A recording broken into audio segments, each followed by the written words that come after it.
Have you ever wondered what happens deep in the woods before most people even wake up? On this particular morning, while a sleepy mist curled between the pine trees outside a quiet suburb in Montana, something wild was fighting for its life. The dawn was cold and damp, the forest still, a place where human voices never quite reached, where every breath of wind carried the scent of moss and ancient earth. But today, the stillness was shattered. At first, there was just a soft scuffling in the ferns, a low whimper muffled by the heavy fog. Then, with a sudden snap of twigs and the frantic rustling of undergrowth, the world seemed to erupt into chaos. Jax, a young, muscular bobcat with golden eyes and tufted ears, was thrashing desperately, his body twisted in a way that spelled pure panic. Around his neck, clamped so tightly it pressed the fur flat and cut into his skin, was a plastic food container. Some discarded piece of human waste, once tossed aside without a second thought, had become a suffocating prison. Jax didn't understand what had happened. One moment, he'd been slinking through the brush in search of a rabbit or a careless mouse, his stomach aching with hunger after another hard winter. The next, he'd lunged at something shiny, maybe sniffing for scraps, and snap, the thing had locked around his neck, closing like a trap. He tried to paw it off, his claws scraping helplessly against the slick plastic, but every movement only made it worse. The sharp rim dug into his flesh, and the harder he struggled, the tighter it seemed to cling. His breathing grew ragged. Each gasp rattled through the container, echoing weirdly inside his head. He tried to meow for help, but the sound came out thin and broken. Panic set in, a wild surge that made him bolt blindly through the tangled grass. Branches slapped his sides, thorns caught in his fur, but he couldn't stop. Not now. His world shrank to the narrow circle of plastic that cut off both air and hope. All around him, the forest was waking up. Crows croaked overhead, and somewhere in the distance, a truck rumbled to life on a gravel road. But no one saw Jax's desperate flight, at least not yet. He stumbled into a patch of sunlight, blinking at the sudden glare, then crashed into a low thicket. The plastic collar caught on a branch, jerking him backwards so violently he almost blacked out. He lay there for a moment, shaking, chest heaving, as the woods pressed in around him. Every heartbeat was a drumbeat of fear. Would this be how it ended? Alone, invisible, choking to death on somebody else's trash? A sudden rustle in the bushes snapped him out of his daze. Jax's ears swiveled, instinct forcing him to freeze. He sensed something close. A deer, maybe, or a coyote drawn by the smell of panic. His muscles coiled, ready to run again, but the effort was draining him fast. Sweat, sharp and salty, mingled with the sting of blood where the plastic had broken his skin. In the fog, the world seemed warped and unreal, every sound magnified and threatening. Minutes bled into hours. Each time Jax tried to pull free, the plastic only cut deeper. His vision blurred, his limbs grew heavy, but the will to live burned hotter than pain. Sometimes he remembered his mother's scent, the warmth of his first den, the gentle way the wind had played through the pines when he was just a kit. He remembered hunting with his siblings, learning to leap and hide, the joy of freedom. That wildness was still in him, even now, an ember refusing to die. But freedom seemed impossible. He tried to lick his wounds, but his tongue hit the hard, cold plastic. Hunger gnawed at his belly, sharp and hollow, and thirst made his mouth dry as dust. If he didn't escape soon, he knew he wouldn't last long. In the depths of his mind, fear twisted into anger, a raw, desperate rage at the unseen hands that had left this trap in his home. Above, the sun was climbing higher. Jax crawled forward, dragging himself through mud and ferns, driven by a hope he didn't understand. Sometimes he'd pause, body trembling, eyes fixed on a shaft of light as if praying for a miracle. The woods offered no comfort, only shadows and silence. The only answer was his own ragged breathing, the soft whine of suffering too deep for words. Just as exhaustion threatened to pull him under, a new sound broke through the morning hush, a dog barking in the far-off distance, the clatter of garbage cans, human voices drifting on the breeze. For the first time in his short, wild life, Jax was drawn toward the edge of the woods, away from safety, toward something he barely recognized, the world of people. With his last reserves of strength, he forced himself to stand. The plastic collar rattled with every shaky step. Jax's golden eyes flashed with defiance. He limped toward the unknown, not because he trusted what waited, but because the alternative, dying here, alone, was worse. In that moment, the forest watched in silence as one small, battered bobcat took his fight for life out of the shadows and into the dangerous light of day. And somewhere, just beyond the trees, fate was already stirring, waiting to see if anyone would notice the wild plea for help. Night crept across the Montana sky like a slow spill of ink, swallowing the fading sun and casting long shadows across the border where human order met the wild unknown. Jax, battered and hollow-eyed, lingered in the gloom just beyond the first neatly trimmed lawn, every instinct screaming at him to turn back into the forest's tangled safety. But pain and hunger pressed harder than fear now. The plastic collar, digging ever deeper into his flesh, had become an unbearable weight. He could feel it with every shallow breath, every hesitant step, burning, raw, relentless. The world had changed since morning.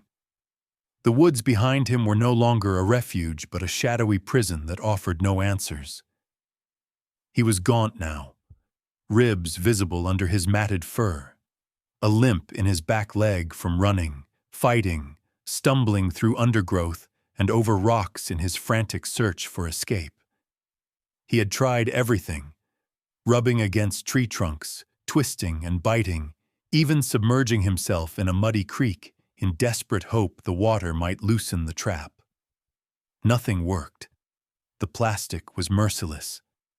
Now, drawn by the promise of food and perhaps some desperate animal wisdom that told him his only hope lay with the two-legged giants, Jax slunk closer to the glow of porch lights and the clatter of distant voices.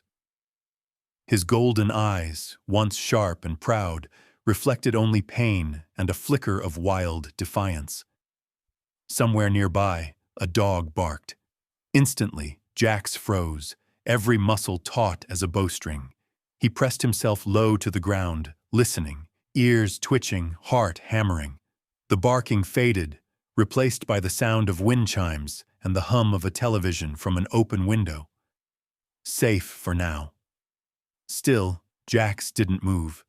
It was so strange, this place, so different from the cool hush of pines and the whisper of small prey. Here the ground was soft and flat, marked with the heavy scent of people, gasoline, grilled meat, and other less pleasant things, oil, detergent, the tang of plastic, and rot. A family inside a brightly lit house laughed at something on TV. Through the glass, Jax saw a young girl sprawled on the carpet, her dog curled at her feet, both completely unaware of the small tragedy just beyond their porch. Jax edged forward, drawn by the smells of garbage left by the curb. His legs trembled with every movement. His vision swam. Hunger was a living thing inside him now, sharp, cruel, inescapable. He reached the cans, sniffing wildly. The lid of one bin was cracked open. He nudged it, weakly at first, then with more force. The smell of spoiled chicken and cold French fries hit him like a wave. Ignoring the pain in his neck, he pawed through greasy wrappers, snatching up a chunk of meat and swallowing it nearly whole. It was disgusting, but it was food. For a moment, relief overwhelmed everything else, but his respite didn't last. A motion sensor light snapped on above him, flooding the yard with harsh, artificial white. Jax jerked his head up, pupils dilating. Footsteps, heavy, purposeful, came from the porch. The door creaked open. "Hey, get out of there!" A man's voice shouted, sharp and startled. Jax panicked.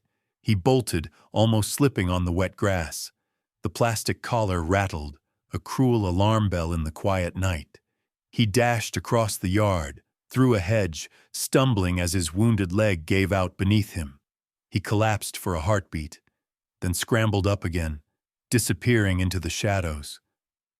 Behind him, the man stood in the doorway, staring in confusion. He'd only glimpsed a flash of mottled fur and wild eyes, enough to know it wasn't a stray dog or raccoon. Something about the animal had seemed desperate, wrong. He hesitated, then closed the door, muttering about damn critters and locking up tight for the night. For Jax, there was no safe place now. No forest, no neighborhood, only the thin line in between. Jax found shelter under a parked truck, trembling uncontrollably. The ground here was hard and cold, scattered with sharp gravel. Every breath hurt. The plastic collar had begun to smell of rot, blood, and the sharp, sickly tang of infection. He licked at his fur, tasting the bitterness of his own suffering, but there was nothing he could do. The hours dragged by. Jax drifted in and out of a fitful, haunted sleep, startled awake by passing cars, barking dogs, or the wail of a distant siren. He dreamed of running, free and wild, chasing a deer through endless green woods, the wind cool and clean on his face. But every time he woke, the nightmare was real. He was trapped, alone, and invisible in a world that didn't want to see him. And yet, the neighborhood itself was restless tonight. A stray cat slunk by, giving Jax a wide berth, as if sensing danger. Somewhere, a woman watered her flowers under the glow of a porch lamp, oblivious to the wounded ghost in her midst. The wild and the tame brushed up against each other, separated by nothing but fear and misunderstanding. Just before dawn, as the sky turned gray and the streetlights flickered out, Jax finally rose on shaking legs. He had only one option left: to move closer, to risk everything for a chance at survival. His eyes fixed on a stretch of fence and a row of bushes behind a modest house with a wide backyard. Something inside him said this was the place, that if help was to come, it would be here. He limped forward, barely more than a shadow against the paling sky. And as he settled into the brush, just a few feet from the edge of the human world, the first rays of sunlight caught the plastic around his neck, casting a thin, terrible gleam, a silent signal of suffering. Would anyone see? Would anyone care enough to answer the wild plea for help? The question hung in the air as the day began, waiting for a heart to open, for the right pair of eyes to notice the cost of a careless piece of plastic, and maybe, just maybe, to do something about it. Dawn crept quietly over the rooftops and gardens, painting the world in silver and gold. In the backyard of a small house on the edge of the suburb, the air still carried the chill of night. Grass sparkled with dew. A blue jay called from a telephone wire, its cry sharp and sudden in the hush. Inside, Sarah O'Connor leaned against her kitchen sink, fingers wrapped around a chipped mug of coffee, eyes on the back window as the world outside slowly brightened. She'd been up for hours. Sometimes it felt like she'd always been up. Single mom, elementary school teacher, and caretaker of Rusty, her aging yellow lab who had more gray on his muzzle than gold these days. Rusty lay sprawled at her feet, dreaming fitfully, paws twitching in some canine memory of younger, wilder days. Sarah's mind, meanwhile, drifted over lesson plans, bills, and the endless to-do list that never seemed to shrink. But something in the yard caught her attention, a faint movement at the edge of the hedge, almost out of sight. She squinted, setting her mug down and moving closer to the window. Rusty's ears perked up. He let out a low, uncertain whine. At first, she thought it was a stray cat, maybe the same one she'd seen slinking around her compost pile last week. But this animal was larger, heavier, its fur clumped and dirty. As it inched forward, Sarah gasped. This wasn't a domestic cat at all. It was a bobcat, gaunt, trembling, and wild-eyed, with a tail that flicked nervously and tufted ears that laid flat against its skull. Around its neck, she saw the unmistakable, terrible loop of cloudy plastic, pressed so tightly it seemed part of his body. Sarah's heart pounded. The animal looked directly at her, and for a split second, she felt a jolt of pure connection, terror, confusion, and above all, pleading. Those gold-flecked eyes were both fierce and desperate, shimmering with pain and hope. She stepped back, torn between fear and compassion. Rusty began to bark, low and uncertain, then louder as the strange scent reached him. Sarah dropped to her knees, wrapping her arms around the dog's neck, pulling him close. "Shh. It's okay, Rusty. Stay here with me," she whispered, though her own voice shook. She dragged him away from the door, shutting him safely inside the house before he could bolt outside and make things worse. Outside, the bobcat didn't move.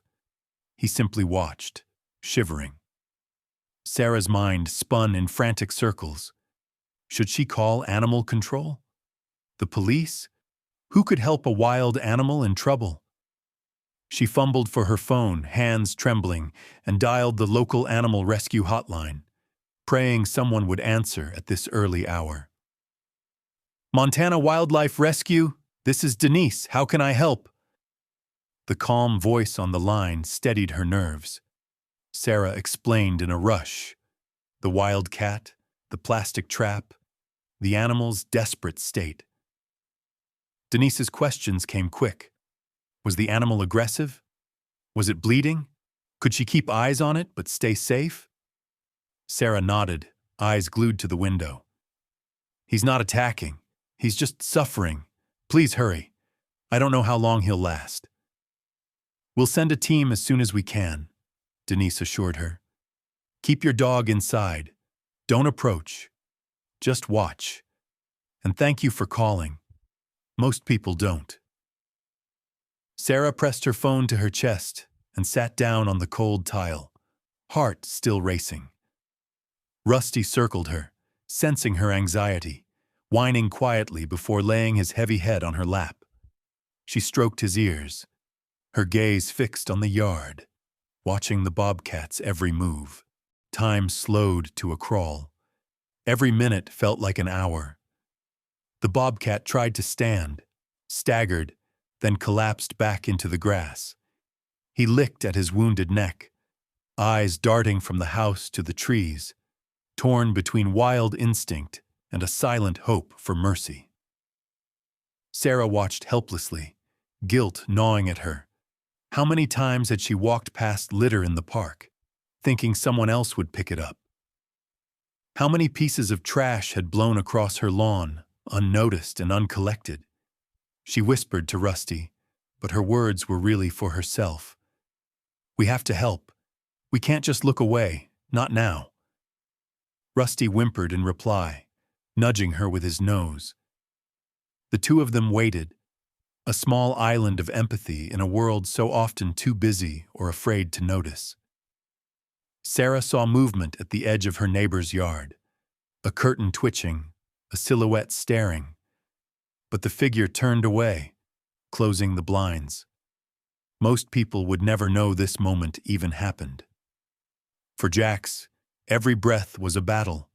For Sarah, every second was a test of helplessness and hope. Finally, the bobcat lifted his head, locking eyes with Sarah once more. She felt her breath catch. There was no threat there, only pain and a silent plea for understanding. For a heartbeat, the barriers between species, between wild and tame, seemed to dissolve. Sarah pressed her hand against the cold glass, willing her compassion across the gulf. Sirens wailed faintly in the distance, far from here, for someone else's crisis. But in this small backyard, the real emergency was silent. A wild heart, battered and alone, asking for a chance.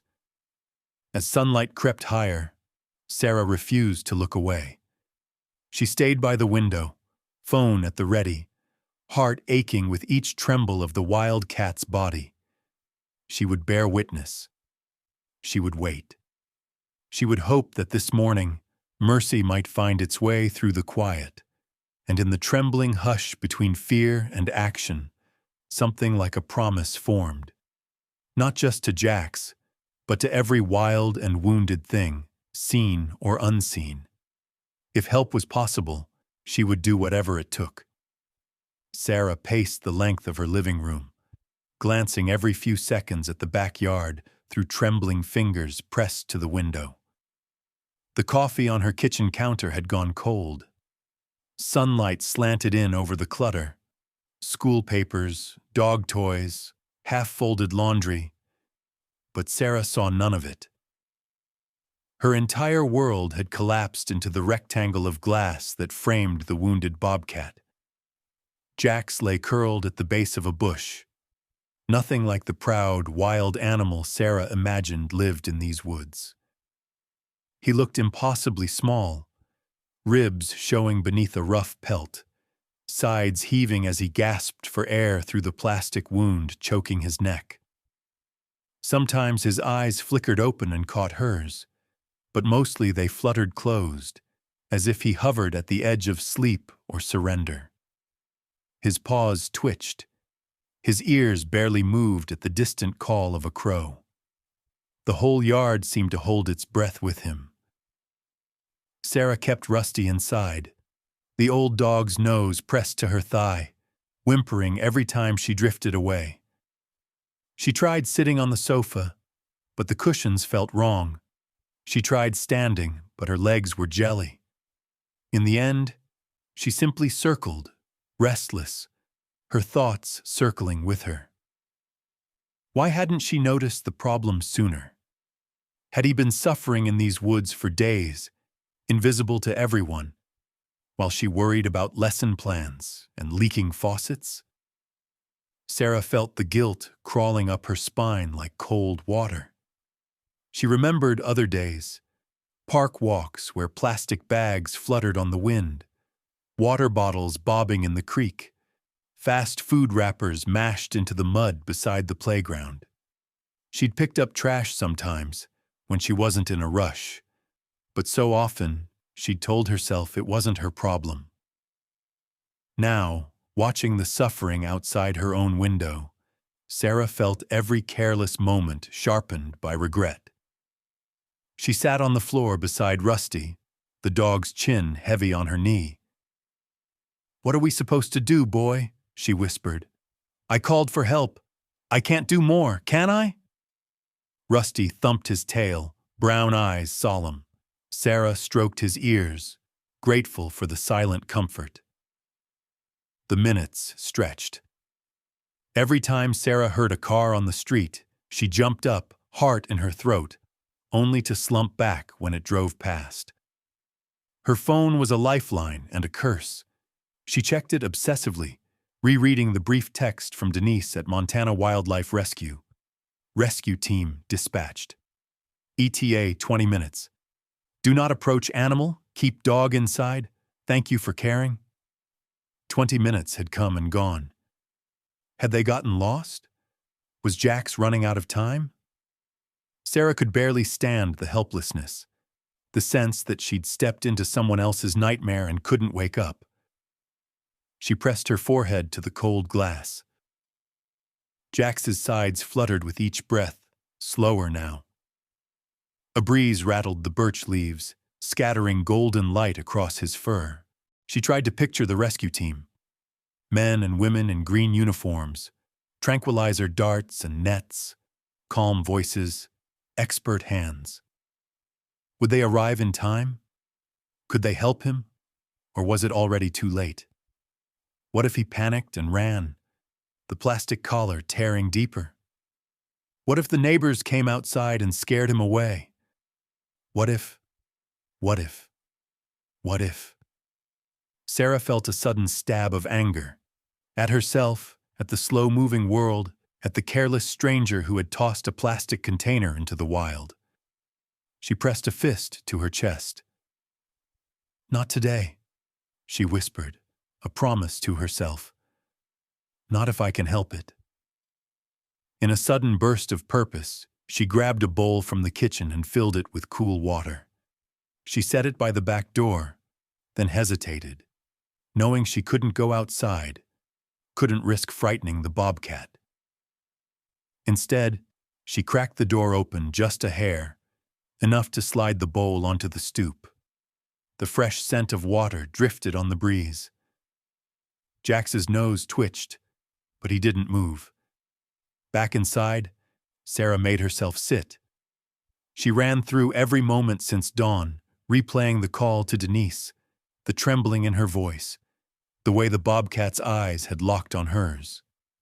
She wondered how many wild animals suffered in silence, dying in ditches or under porches, unseen and unloved. The thought made her ache in a way she hadn't since her father's funeral, when she'd realized how many stories end before anyone is ready. Time passed. The sunlight warmed the grass. Jax tried to rise, failed, and settled again, the plastic collar shining dully like a shackle. Sarah thought of all the times she'd taught her students about ecosystems, about the delicate balance between humans and nature. She wondered if any of them would understand this moment, the quiet, aching stillness between suffering and salvation. Rusty whimpered, and Sarah stroked his back. She realized her hands were shaking, that her throat was tight with the urge to do something, anything, but there was nothing left but to wait, to bear witness, to trust that help was coming. Her mind wandered to her own childhood, to summer days spent exploring these same woods, fearless and wild. She remembered the thrill of spotting a deer, the hush that fell over her friends when an owl called at dusk. The woods had always seemed eternal, untouched by the messiness of people's lives. Now she saw how fragile it all was, how a single careless act, a piece of trash tossed in a moment of thoughtlessness, could ripple out, break in the wild in ways no one ever saw. A siren wailed faintly, closer this time. Sarah's breath caught. She pressed her face to the window, heart hammering as a battered pickup truck pulled up outside her house. Two figures in forest green uniforms jumped out, one with a metal case, the other carrying a tranquilizer gun. "They're here, Rusty," she whispered, tears springing to her eyes. But even as relief flooded her, Sarah felt a surge of fear. The waiting was over, but what would come next? Would they save Jax in time? Or would this wild, wounded spirit slip away? Another secret loss in a world too busy to notice. As the rescue team strode toward her yard, Sarah pressed her hand to the glass one last time, whispering a silent promise. To Jax, to herself, to every wild thing still clinging to life just beyond the edge of ordinary days. The sharp slam of a car door jolted Sarah from her anxious trance.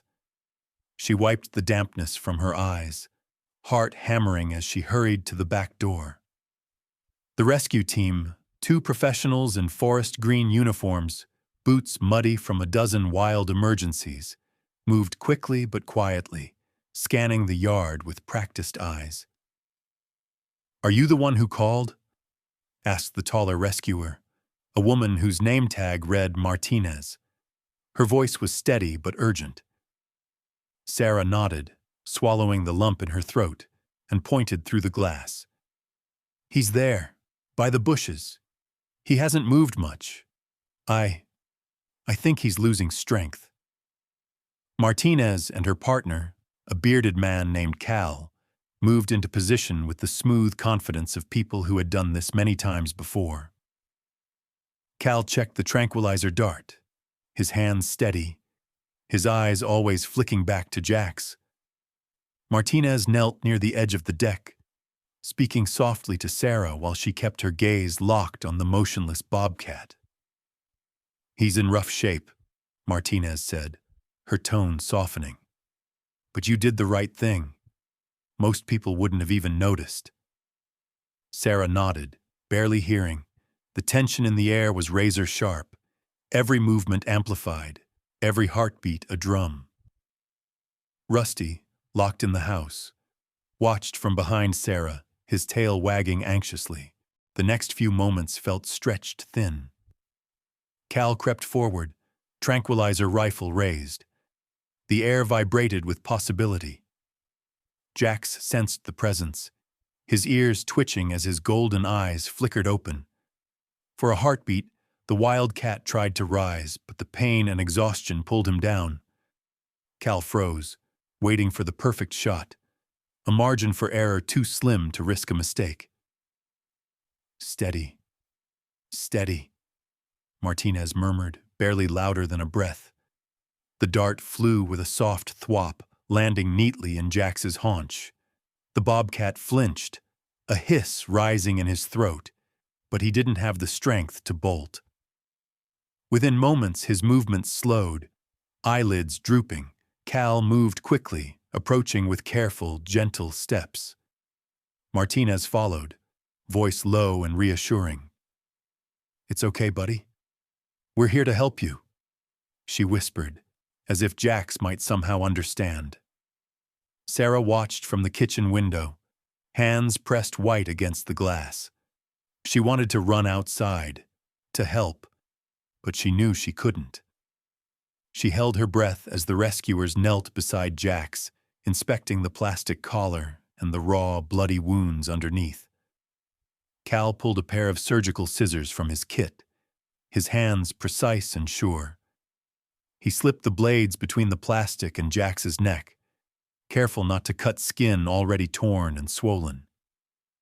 The collar gave with a reluctant snap, a dull, awful sound that seemed to echo across the yard.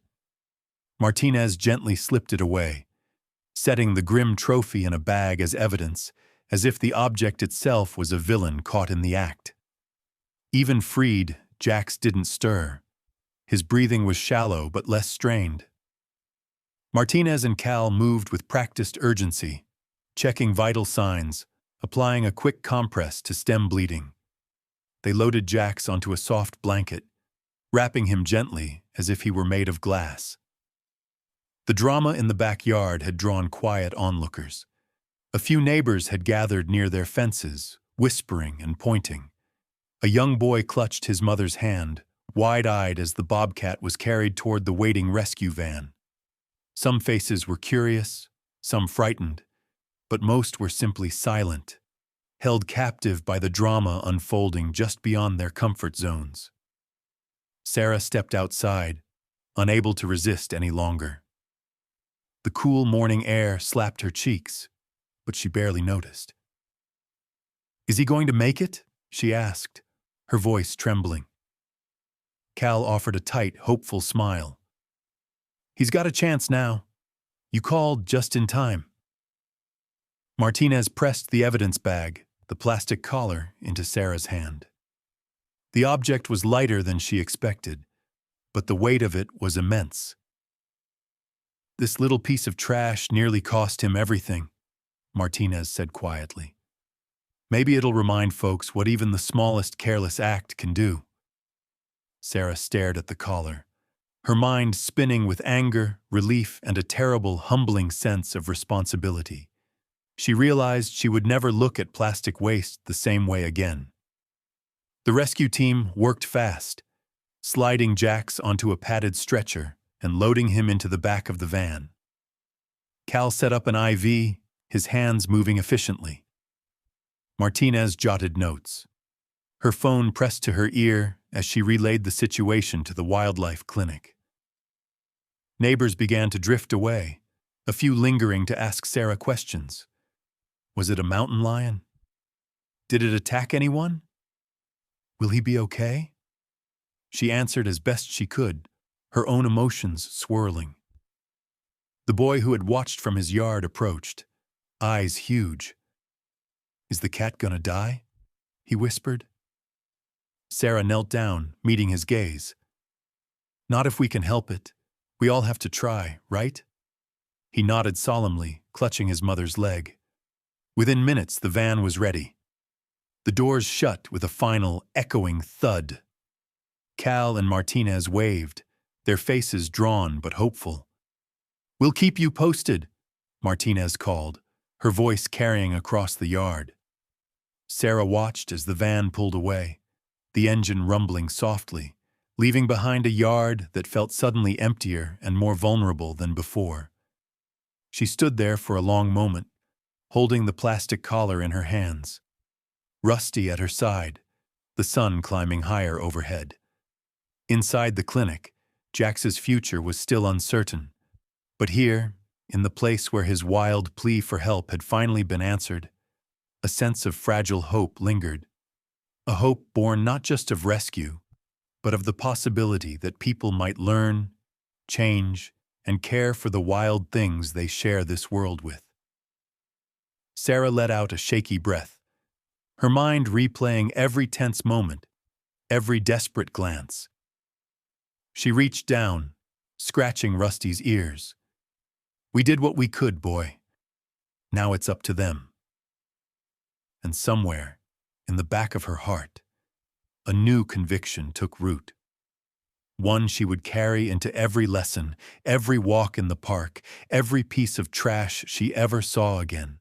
The animal rescue van rumbled away from the quiet neighborhood, carrying with it not just a battered bobcat, but a current of worry and hope that clung to Sarah long after the taillights vanished. She stood outside for a while, holding the now infamous plastic collar in her hands. When she finally went inside, she set it on her kitchen table, a silent reminder that even small things can leave enormous scars. For Jax, the world dissolved into a blur of movement and strange, antiseptic smells. The ride to the wildlife clinic passed in a series of dreams and flashes, voices muffled by exhaustion, the cold bite of IV fluid sliding into his veins, the steady thrum of the road beneath the van's tires. He drifted in and out of consciousness, his body too tired to fight, but still unwilling to give in. When he finally woke, the world was different. Gone were the sharp smells of the forest, the wet earth, and the terror of endless running.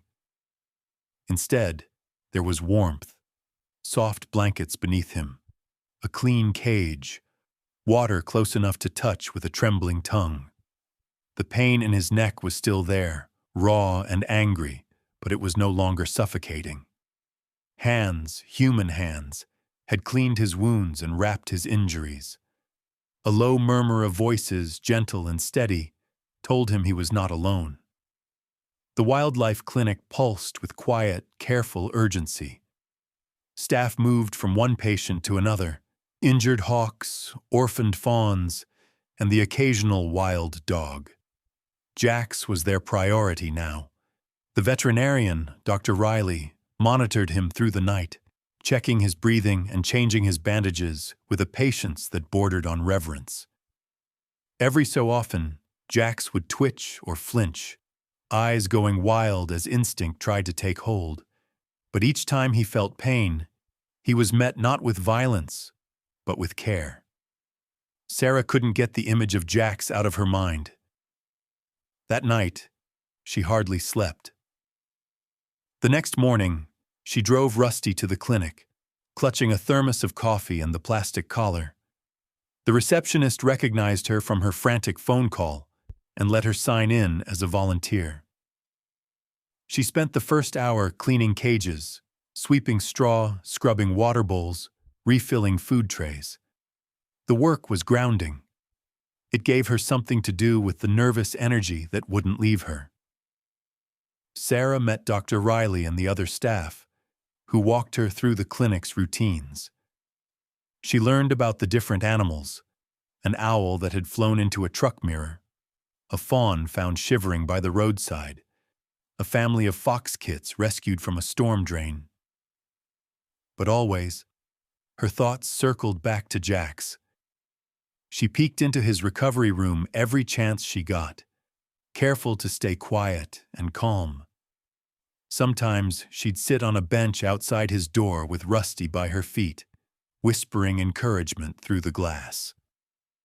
Jax's fight to recover was slow, unglamorous, and full of setbacks. The first few days, he barely moved. Dr. Riley gave him fluids and antibiotics, treating the infection that had begun to spread from the plastic's deep wounds. Each meal was a test of patience. Jax refused to eat at first, turning away from the food with a glare of suspicion and pain. Only after hours of coaxing did he finally lick at a dish of broth, too tired to argue with the hunger inside him. Sarah witnessed the struggle and triumph of every tiny milestone. The first time Jax lifted his head, the staff celebrated in hushed tones. The first time he ate a full meal, Sarah wiped tears from her eyes, unable to explain to anyone how much that small act meant. Every bit of progress felt enormous. The first time Jax took a step, the first time he groomed his fur, the first time his ears perked up at a new sound. Healing was slow, but it was real. There were setbacks, too. A fever one night sent panic rippling through the clinic. Jax's breathing became ragged, and for hours Dr. Riley hovered at his side, adjusting medication and whispering reassurances to the half-conscious Bobcat. Sarah spent that night sitting on the cold tile outside the recovery room, Rusty curled against her, willing Jax to fight through it. By morning, the fever broke. Relief swept through the clinic like a sunrise. As the days passed, Sarah found herself drawn deeper into the work. She helped clean, fed the animals, and asked questions about every patient. The staff welcomed her, sensing her deepening connection, not just to Jax, but to all the creatures under their care. She learned how to recognize signs of distress, how to prepare special diets, how to move slowly and speak softly around animals whose trust in humans had been shattered. Rusty became a fixture at the clinic, lying near Jax's door and keeping silent watch. Sometimes, when the Bobcat seemed restless, Rusty would whine softly, as if offering a wordless promise that the world wasn't all sharp edges and pain. Even the staff noticed the odd bond forming across the glass, wild and tame, each sensing something kindred in the other's perseverance. Sarah also learned about other rescue stories: the red-tailed hawk that had recovered from a broken wing, the deer who returned to the forest with her fawn, the coyote pup who learned to hunt again. She understood, in a way she never had before, that rescue was slow work, full of failures and small victories, and that every life saved was a collective act of hope. Jax's wounds slowly began to heal. New fur grew in around his neck, softer and darker where the plastic had once cut deep. The light in his eyes returned, not the haunted, desperate look from the backyard, but a wary, untamed fire that reminded everyone he was still wild at heart. One afternoon, as Sarah sat outside his door, Jax stood on shaky legs and padded over to the food bowl, eating without fear. Dr. Riley grinned. "He's got spirit, this one. He's not done fighting." Sarah nodded, wiping her hands on her jeans, feeling the weight in her chest finally start to lift. "Neither are we," she whispered. The battle wasn't over, but Jax was no longer alone. For the first time in days, hope felt real, not just for one wild heart, but for everyone who cared enough to help. Weeks slipped by in a slow but steady rhythm at the wildlife clinic.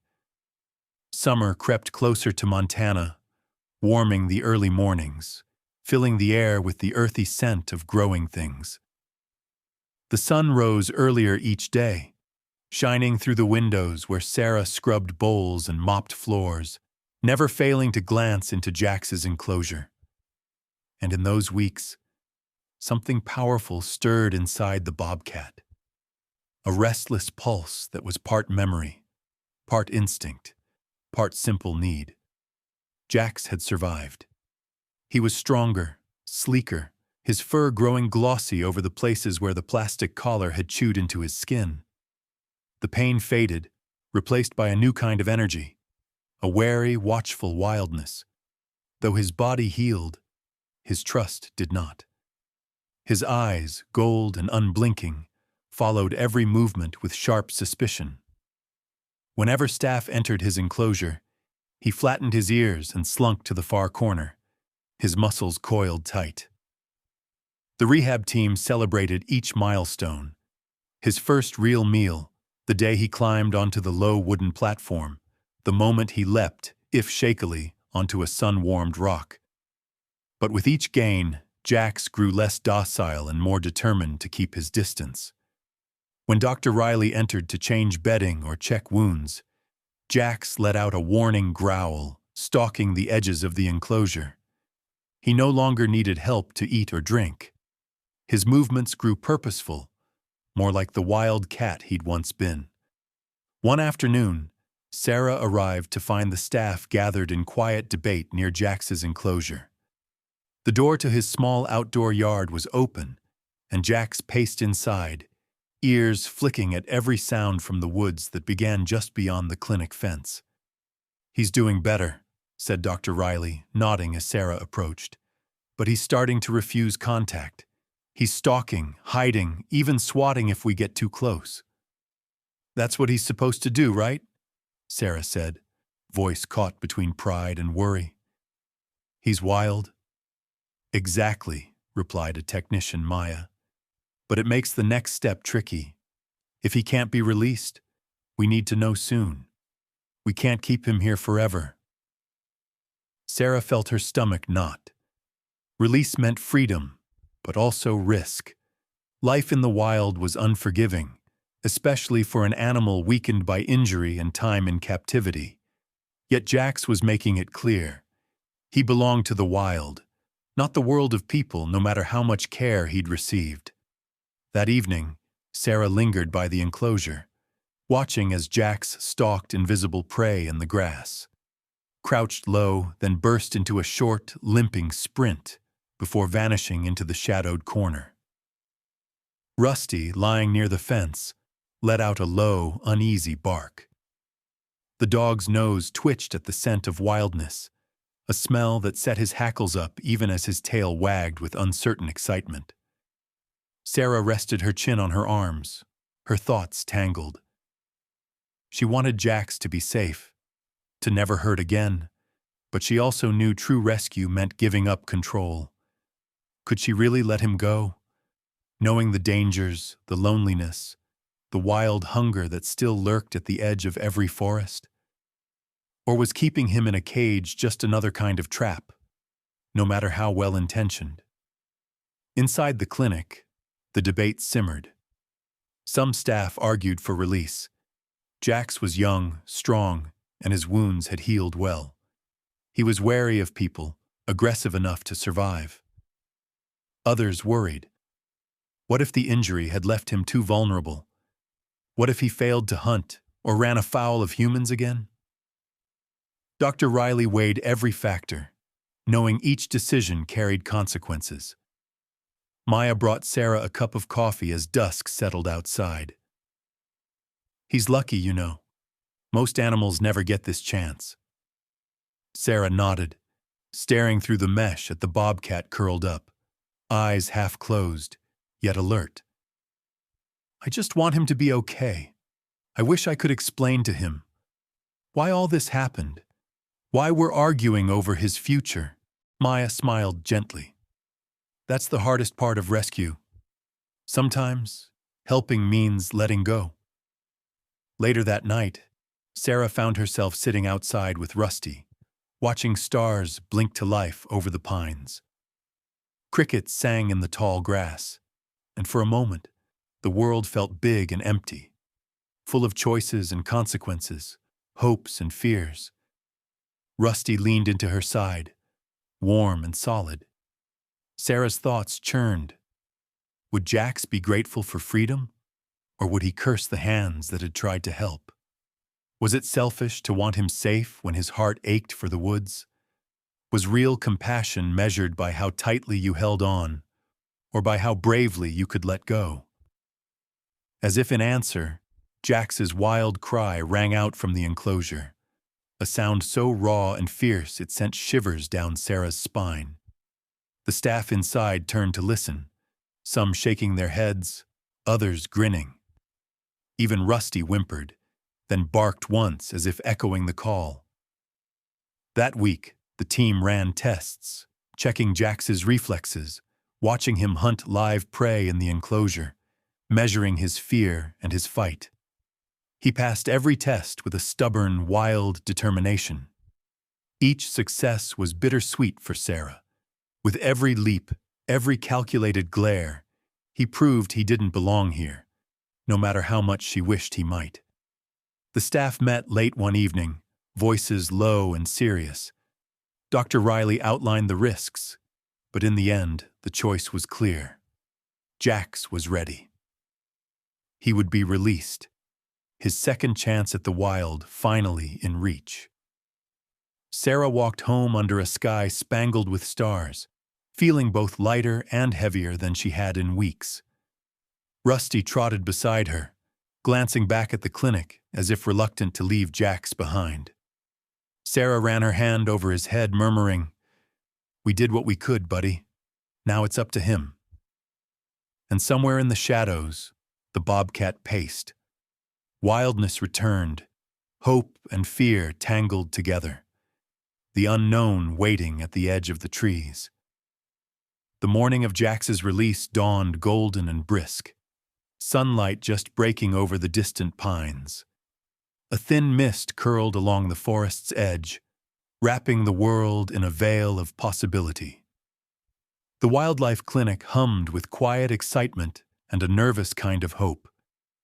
Sarah awoke early, a mix of dread and anticipation knotting her stomach. Today she would witness the result of all their labor, all their worry and care. Today, Jax would return to the wild. She arrived at the clinic before most of the staff, Rusty at her side, both of them a little more subdued than usual. Sarah paused by Jax's enclosure, watching him prowl the perimeter, his body lean and strong, his fur thick and shining in the morning light. His golden eyes met hers for an instant, sharp, unreadable, yet somehow familiar. It was as if he already knew what was coming, as if he'd been waiting for this day all along. Dr. Riley and the rehab team gathered outside, their voices low and purposeful. The release site had been chosen with care, a protected stretch of forest on the edge of a wildlife reserve, far from busy roads and neighborhoods, but not so remote as to strand Jax without territory to claim. The transport crate was padded with blankets and straw, the air heavy with the scents of pine and new grass. Jax moved into it with little resistance, suspicion glinting in his eyes, but resignation in every muscle. Sarah rode in the caravan behind the rescue van, her hands clenched on the steering wheel, Rusty staring out the window at the blur of trees. The journey felt like a procession, every mile drawing them further from the world of people and closer to the place where wild things belonged. Sarah's mind spun with memories. The first glimpse of Jax in her backyard, the desperate call for help, the tense hours of waiting, the slow, fragile work of healing. It all led here, to this uncertain moment on the border of freedom and risk. At the release site, the team worked quickly but quietly, wanting to avoid any stress that might frighten Jax. They lifted the crate from the van and carried it down a soft, mossy path shaded by towering pines. The forest floor was alive with birdsong, shafts of sunlight painting shifting patterns on the ground. Sarah stood a few feet away, hands buried in Rusty's fur, breath held tight in her chest. Dr. Riley knelt by the crate, speaking in a low, calm voice. "All right, buddy, this is it. Time to go home." She unlatched the door and stepped back, the entire group holding perfectly still. At first, Jax hesitated. He crouched at the edge of the crate, nose twitching, ears flicking at every sound. The open gate was both an invitation and a threat, the unknown pressing close. For a long moment, he did nothing, every muscle trembling with memory, of pain, of cages, of hands that both harmed and healed. Then, with a sudden burst of energy, Jax darted from the crate, landing in a patch of ferns. He paused, wild eyes scanning the trees, his sides heaving. He looked back just once, his gaze sweeping across the silent watchers. For Sarah, that single look was a gift and a wound, gratitude and accusation all tangled together. The Bobcat vanished into the undergrowth, a shadow among shadows, wildness restored. The woods swallowed him up without a sound. For a few seconds, nobody spoke. The forest seemed to hold its breath, sunlight flickering through leaves, the air alive with promise. Sarah wiped her eyes, a tear tracking down her cheek as Rusty pressed close, sensing her confusion. Relief, grief, and pride blending into something wordless and new. The group walked back up the path in silence, each step echoing with the weight of what they'd done and what they could never control. Sarah lingered at the forest's edge, staring into the green shadows. Jax was gone, but his story had marked her. The plastic collar, now cleaned and displayed in the clinic, became a symbol, a warning and a promise, a reminder that the consequences of careless acts can outlast memory. Later that week, the team hosted a small gathering at the clinic. Sarah stood by the display case where Jax's plastic collar hung beside a photograph of the Bobcat, wild and free. Children clustered around, pointing and asking questions. A volunteer explained how a single piece of trash could ripple out, affecting lives far beyond what anyone imagined. Sarah watched their faces, curiosity turning to realization, shock turning to resolve. In quiet moments, Sarah replayed everything. The way Jax had looked at her, the long nights in the clinic, the fear of letting go. She realized that real rescue wasn't just about dramatic actions or happy endings. It was about humility, respect, and facing the truth that even well-meant help has its limits. Jax belonged to the wild, and helping him meant honoring that wildness even when it hurt. The plastic collar, gleaming in the light, was no longer just trash. It was a testament to resilience, to second chances, to the complicated bond between humans and the world they share. The community began to change, slowly at first, but surely. Cleanup days were organized at parks and schools. Neighbors checked their yards and shared stories of wildlife sightings. Even the city council took up a pledge to reduce single-use plastics, inspired by a bobcat most of them had never seen. Sarah found herself changed as well. She moved through her days with more intention, picking up litter when she saw it, teaching her students about kindness, not just to people, but to the hidden wild lives all around them. She thought of Jax often, hoping he was thriving somewhere deep in the woods, fierce and free. On quiet evenings, Sarah would sometimes walk to the forest's edge with Rusty, gazing into the tangled green, listening for the faintest whisper of wildness. Every snap of a twig, every brush of wind in the leaves, made her wonder if Jax was out there, watching, remembering, surviving. She hoped so, because his story had become a part of hers, and she would carry it forward, sharing the lesson with everyone who cared to listen. Every choice matters. Every life is connected. And sometimes, the greatest act of compassion is to let go, trusting the wild to heal itself, one heart at a time. Weeks passed since Jax's release, but his story refused to fade.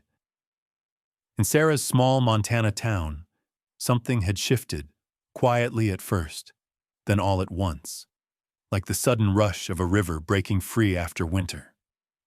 The wildlife clinic, once a quiet outpost on the edge of the woods, became a center of curiosity, conversation, and ultimately, transformation. The plastic collar, now cleaned and displayed behind glass, became a touchstone for the entire community. Sarah found herself invited to speak at a local elementary school, her own, where her students buzzed with excitement over the real wild cat she had helped save. She carried the collar in a canvas bag, along with photos of Jax taken by the clinic staff on the day of his release.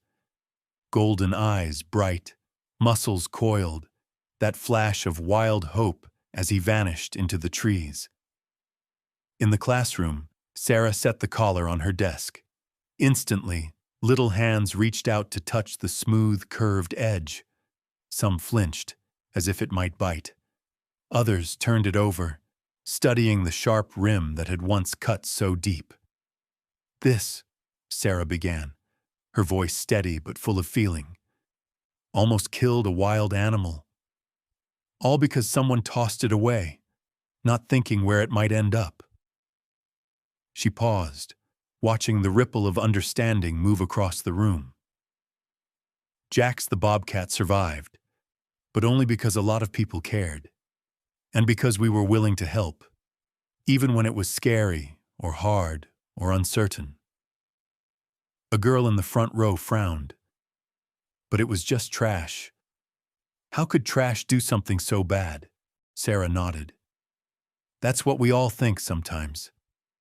But every piece of litter has a story. Sometimes it's a story we never see. But that doesn't mean it's not real. It's our job to remember that what we throw away doesn't just disappear. The children listened, rapt. Some looked thoughtful. One or two glanced out the window, toward the edge of the woods where wild things still moved just out of sight. Word spread quickly. At the next neighborhood park cleanup day, more people showed up than ever before. Grandparents arrived with grabbers and gloves. Teenagers, usually glued to their phones, helped haul bags of trash from the creek. Even the youngest kids ran about with buckets, racing to find every last scrap of plastic. When someone found a cracked soda bottle tangled in a bush, a hush fell over the group. They brought it to Sarah, who held it up for everyone to see. "This is where it starts," she said quietly. A careless moment, a forgotten piece of trash, and it could be a collar for another animal, or a nest for a bird, or a trap for a turtle. What we do matters. The lesson spread from parks to city council meetings. Sarah shared Jax's story again and again, not as a fable, but as a warning and a call to action. She watched her neighbors change, Not overnight, but steadily, stubbornly. They put up signs reminding visitors to pack out their trash. Recycling bins popped up on street corners and outside stores. Local restaurants swapped plastic straws for paper ones, small gestures that added up to something larger. At the wildlife clinic, visitors came just to see the collar and read the story posted beside it. Sarah often found herself there, answering questions from strangers and neighbors alike. "What happened to the bobcat?" someone would always ask. "We let him go," Sarah would reply every time. "Because that's where he belonged. We helped him, and then we trusted him to live his own wild life." Those words became a kind of mantra, echoing through the town. We helped, we learned, we changed. For Sarah, the meaning of rescue grew more complex each day. At first, she'd seen it as a heroic act, a simple matter of stepping up when an animal was in trouble. But as time went on, she realized it was something deeper, messier, and far more demanding. Rescue was about responsibility, not just for wild creatures, but for the choices every person made, every single day. It was about humility, admitting the harm people could cause, even when they meant no harm at all. It was about courage, the willingness to act, even when it was scary or inconvenient or felt too small to matter. And it was about connection, the understanding that every life, no matter how hidden or wild or fleeting, was linked to every other. Sarah saw the evidence of this new understanding everywhere. In the way children scolded adults for dropping a wrapper, in the careful, patient work of the wildlife clinic staff, in the neighborhood pledges taped up on doors. We promise to keep our parks clean. We promise to look out for animals in trouble. We promise to care, and in herself too. Sarah's days grew richer, her walks with Rusty more attentive, her teaching more urgent and real. She no longer saw herself as just a bystander on the edge of the wild, but as a caretaker, a link in the long chain of kindness that could change the world, one small act at a time. The greatest lesson, Sarah realized, was that rescue wasn't about controlling or saving every wild thing. It was about bearing witness, taking responsibility, and opening your heart to the possibility that what you did mattered, perhaps in ways you'd never see. Jax's journey was more than a story about survival. It was a challenge to everyone who heard it, a call to choose care over convenience, action over apathy, and hope over indifference. In the end, Sarah would always remember the look in Jax's eyes as he stepped into the woods, free, fierce, forever changed. And she carried that look with her every day, as a reminder that the meaning of rescue was not just about saving a life, but about making sure the world was a place where such lives could thrive. Autumn settled softly on the Montana town, painting the trees gold and red, crisping the mornings and sharpening the scent of pine and wood smoke. At the Wildlife Center, a gentle buzz of voices rose as neighbors, families, and children gathered for a community event. Sarah stood near the entrance with Rusty at her side, watching as people streamed through the doors, some old friends, some strangers, all drawn by the story that had quietly reshaped their town. The air inside was warm, full of laughter and the hum of excited conversation. On a table near the main exhibit, Jax's plastic collar lay under glass, illuminated by a single spotlight. Around it, photographs told the story. The first blurry shot of a gaunt bobcat in a backyard at dawn. A tense moment as rescuers freed him. The proud, wary animal at the threshold of the woods. Kids pressed their faces close, reading the captions and pointing out details. Parents leaned in to explain, their voices gentle but serious. Sarah moved among them, answering questions, sharing stories, and offering reassurance to anyone who lingered by the collar, frowning in concern or shaking their head in disbelief. "It's easy to think what we throw away disappears," she told a group of teenagers, "but every piece of trash can have a journey of its own." Jax's story is a reminder that what we do, what we all do, matters. Rusty basked in the attention of children, wagging his tail as hands reached out to pet him. He seemed to sense the hopefulness in the air, the way people looked not just at the exhibit, but at each other, with a new awareness, a willingness to be part of something bigger. As the afternoon light slanted through the windows, the event shifted to a quiet circle of chairs. Sarah was invited to speak. She stood by the display, holding a small stack of cards scribbled with notes, though she found she didn't need them. The story was written in her bones now.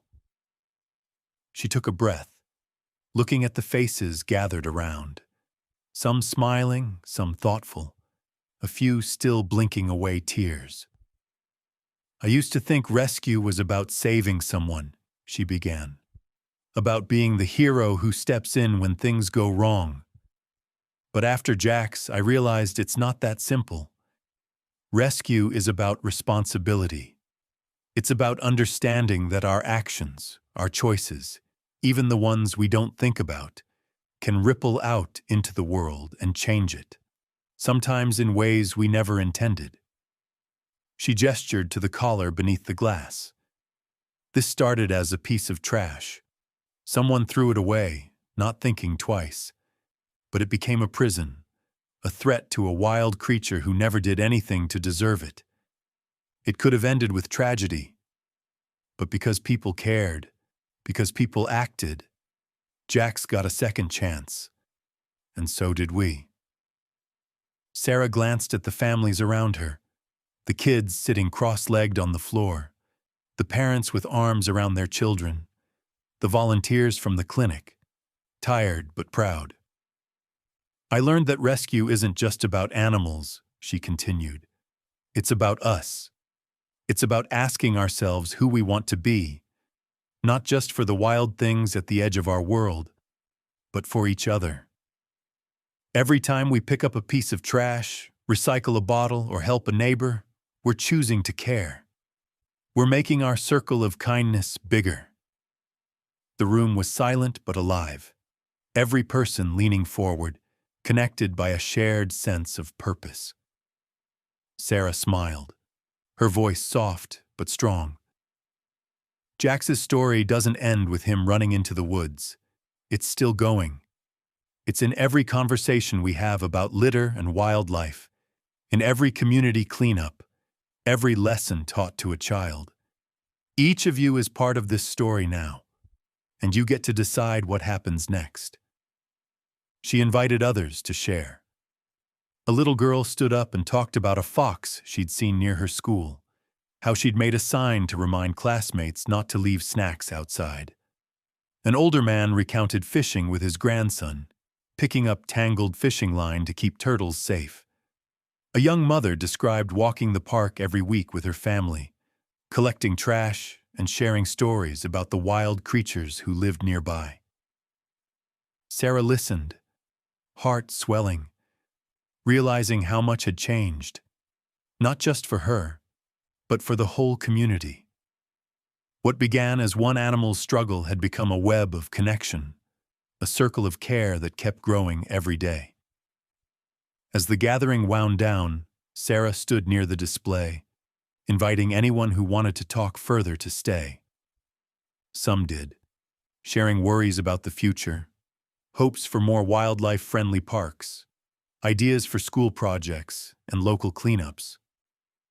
Others simply pressed her hand, saying thank you, before stepping out into the early evening light. When the building finally emptied, Sarah walked outside with Rusty. The air was crisp, the sky painted in streaks of orange and purple. She paused at the edge of the parking lot, looking toward the dark line of trees that rimmed the town. She spoke softly, her words for Jax and for anyone who would listen. Jax's journey isn't just about a bobcat or a piece of plastic. It's about the choices we make every day and the unexpected ways those choices shape the world around us. Watching him reclaim his wildness, I realized how much hope there is in even the smallest act of care. Every time we pick up a piece of trash, every time we share a story or lend a hand to the wild creatures at our doorstep, we're writing a new ending, not just for them, but for ourselves. She looked down at Rusty, whose tail wagged in the golden light. If Jax's journey touched you, I'd love to hear your stories. What have you seen? What have you changed? The more we share, the stronger our circle of care grows. Sarah turned and walked home, feeling the warmth of community at her back, the wildness of the woods ahead. The story was not finished. It was alive, written anew each day by the choices and compassion of all who heard it. And in the fading light, as the first stars appeared, a quiet promise lingered in the air. A call to care, gentle but unbreakable, reaching out from one wild heart to another, inviting everyone to join.